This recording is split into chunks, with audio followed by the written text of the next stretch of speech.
রোববার স্থানীয় সময় রাতে মালয়েশিয়ার রাজধানী কুয়ালালামপুর থেকে ঢাকার উদ্দেশ্যে ছেড়ে যায় মালিন্দো এয়ারের একটি বিমান। ভোর ৩টায় ঢাকা পৌঁছানোর কথা থাকলেও গভীর রাতে ঘন কুয়াশার কারণে বিমানটি কলকাতা নেতাজি সুভাষচন্দ্র আন্তর্জাতিক বিমানবন্দরে জরুরি অবতরণ করে। তখন থেকেই বিমানবন্দরেই আটকা পড়ে ২০০-রও বেশি বাংলাদেশি যাত্রী।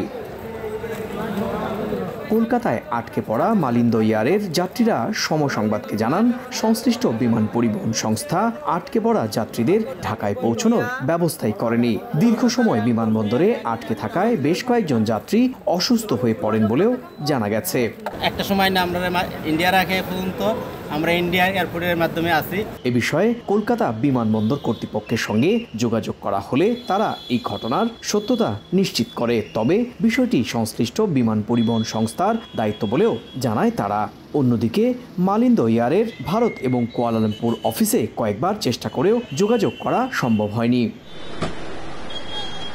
কর্তৃপক্ষের কাছ থেকে কোনো সদুত্তর না পাওয়ায় উদ্বেগ বাড়ছে আটকে পড়া বাংলাদেশি যাত্রীদের মধ্যে। সুব্রত আচার্য, সময় সংবাদ, ভারত।